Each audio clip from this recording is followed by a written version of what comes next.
साथियों, आज हम दिल्ली के सिंधु बॉर्डर पर, जहाँ पे दुनिया का सबसे बड़ा आंदोलन चल रहा है, और बेसिकली ये आंदोलन किसी किसान तक सीमित नहीं है। इसमें हर धर्म, हर जाति, हर तबके के लोग इसमें शामिल हैं।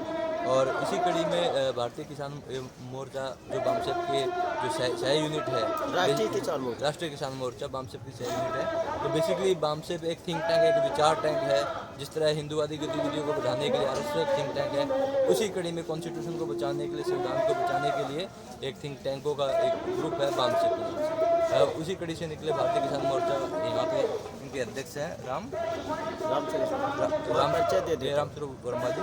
तो उनसे जानेंगे कि वो इस पूरे आंदोलन को 2.5 महीने पहले किसान पंजाब में बैठे रहे, उस आंदोलन पर क्या प्रतिक्रिया है, और दूसरा ये अभी लगभग 1.25 महीने से यहाँ पे बैठे हैं किसान, उस पर क्या प्रतिक्रिया है।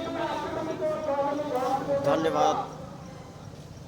सोशल मीडिया यूट्यूब चैनल पर जो आप अपना लाइव या जो भी दिखा रहे हैं, धन्यवाद मैं करता हूँ, आभार व्यक्त करता हूँ। राम सुरेश वर्मा, राष्ट्रीय अध्यक्ष, राष्ट्रीय किसान मोर्चा नई दिल्ली। जैसा कि आपने बामसेप का बताया है, तो बामसेप का ये ऑफशूट संगठन है और देश के 31 राज्यों के 550 जिला, 3500 तहसील, 22,000 ब्लॉक, 2.25 लाख गांव तक हमारा ये संगठन लगभग चल रहा है और 6 लाख गांव तक विचार हमारे 6,743 जातियों में अपना विचार संदेश हो चुका है और हम लोग अभी 3,000 के लगभग जातियों को पूरे देश में 85 ऑफशूट संगठन बांध सकते हैं। उसके माध्यम से हम लोग जोड़कर संगठन चलाने में। तो ये जो आंदोलन चल रहा है, ये इस आंदोलन में, दुनिया के सबसे बड़े आंदोलन में मारने वाले लोगों का भी बड़ा सहयोग मिला और बचाने वालों का भी बड़ा सहयोग मिला है, क्योंकि ताली दोनों हाथों से बजती है। तो दुश्मन भी इस आंदोलन में अप्रोच घुसपैठ करके तहस-नहस करने का मदद कर रहा है और बचाने वालों ने भी सारी ताकत लगा करके ये चल रहा है रक्षा। और 45 दिन के लगभग हो गया, कोई भी अभी हल सरकार के द्वारा नहीं निकाला जा रहा, बल्कि समय किल किया जा रहा है, समय ही बर्बाद किया जा रहा है। सरकार को लगता सरकार गलतफहमी में पड़ चुकी है कि ये ज़्यादा समय किल कर देंगे तो किसानों का, खेती बाड़ी का, ये सब का ज़्यादा कोई समय ज़्यादा बिजी आता है तो ये बिजी समय में भाग जाएगा। लेकिन मैं इस आपके जो यूट्यूब पर आप लोग कसरत कर रहे हैं, या मैं गोदी मीडिया का जानलेवा सोशल मीडिया हो गया है, जो प्रचारित कर रहे हैं, ये वास्तव में अगर सोशल मीडिया ना होता तो आंदोलन कुचल दिया गया होता। तो इसलिए आप लोग भी सहयोग कर रहे हैं। तो ये जो मारने वाले लोगों का शब्द नहीं चलता है, बचाने वाले उनके मारे। अगर ये कलम के कसाई है तो मैं कलम का सिपाही बनकर के बैठा दूँगा। शांत प्रिय आंदोलन हमेशा विजय की तरफ जाता है, अशांति करने वाले लोग ज़्यादा दिन तक टिकते नहीं। तो पूरे देश का और दुनिया का माहौल ख़राब करने में अमेरिका का भी बड़ा रोल है, वहाँ के यहूदियों और पार्सियन का है। और भारत में जो आए सिंध घाटी सभ्यता के दरमियान विदेशी ब्राह्मण नाम के जो आर्य थे, आर्यों का ही वर्चस्व चल रहा है सब।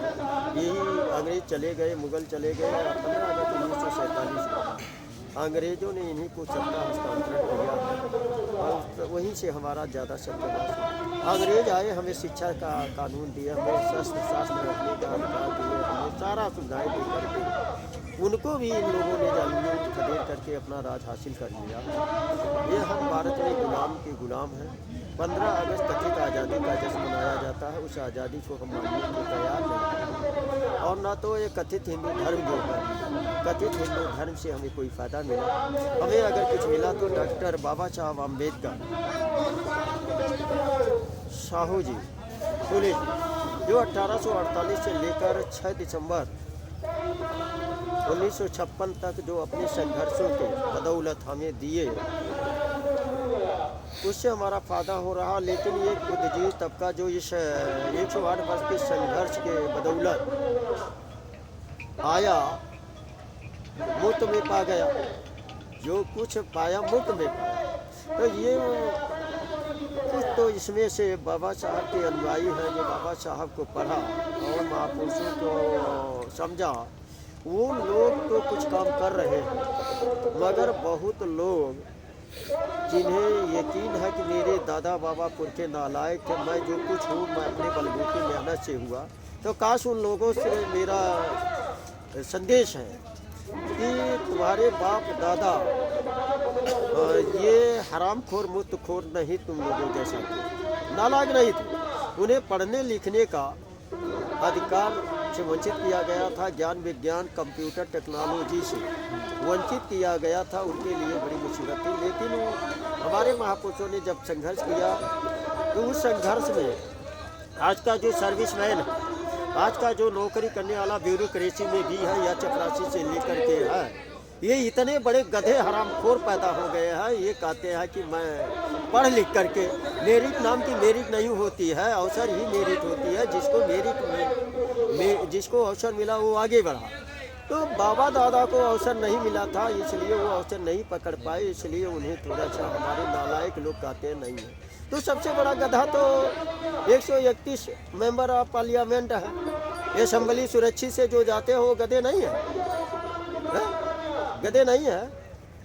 ये बाबा साहब अम्बेडकर ने, जब बाबा साहब अम्बेडकर बने और 1916 से लेकर 32 तक जो संघर्ष किए, खास तौर से शेड्यूल कास्ट शेड्यूल ट्राइब के लोगों को कम्युनल अवार्ड दिला करके उन्हें गधे से इंसान बनाने का काम किया। तो जो इंसान बन गए तो वो गधे से ज़्यादा गधेपन का काम कर रहे हैं।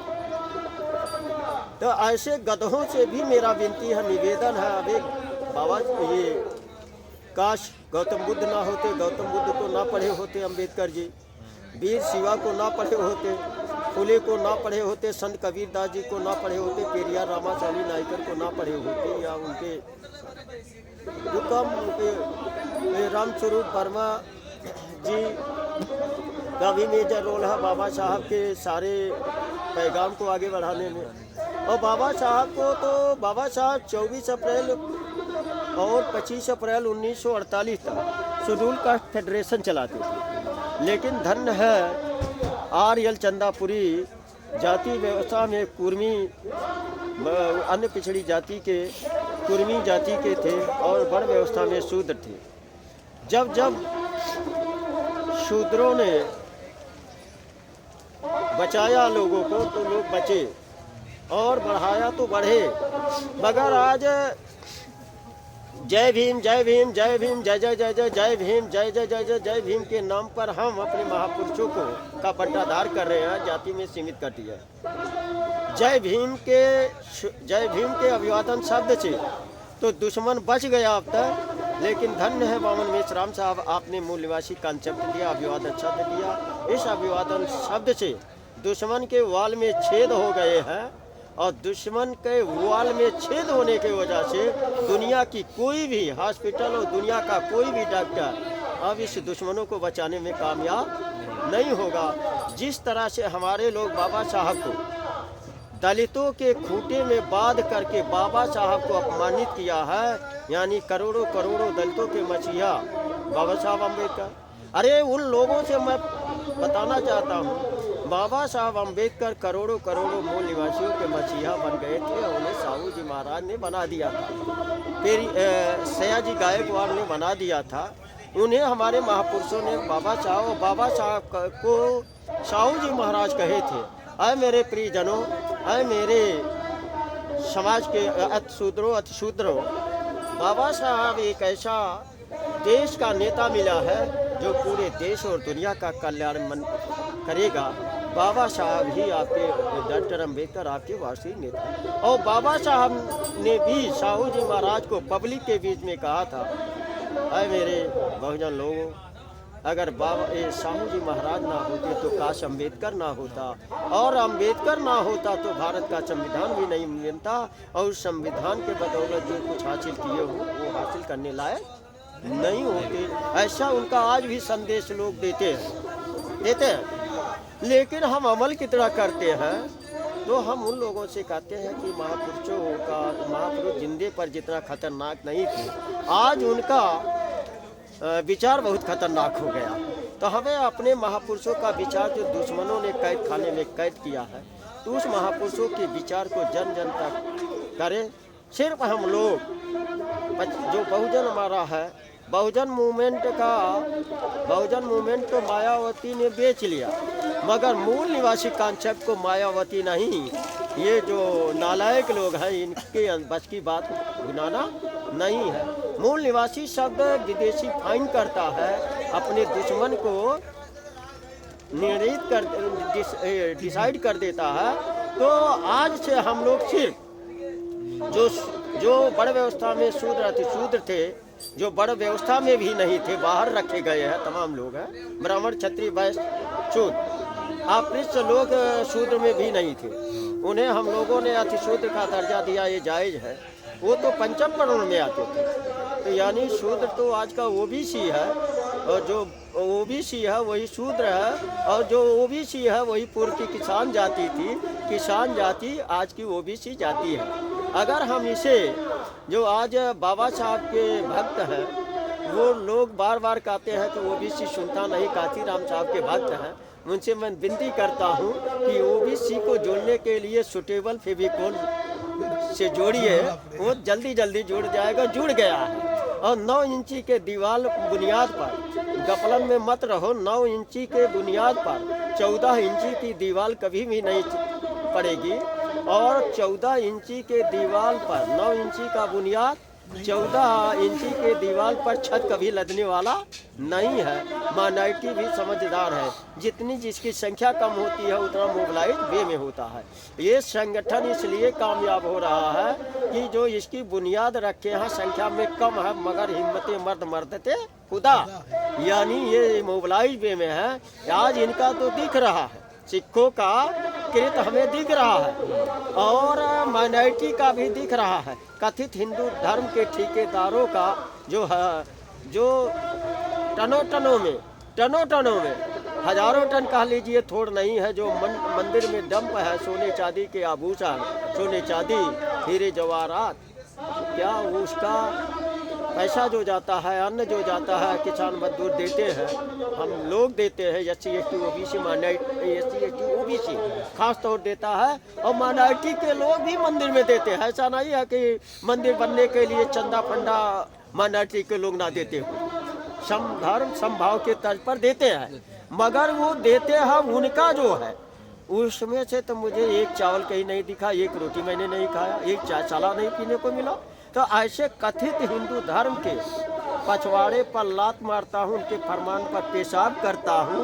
ये जो धर्म मसावाद पर कायम है, जो दीन और दस्तूर बचाने के लिए लड़ रहा, लोकतंत्र और संविधान बचाने के लड़ रहा, मजलूमों के साथ खड़ा है।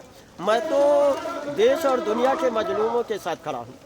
देश और मजलूमों पर जब जहाँ संकट आएगा, हमारा राष्ट्रीय किसान मोर्चा खड़ा होगा और नियंत्रित करेगा।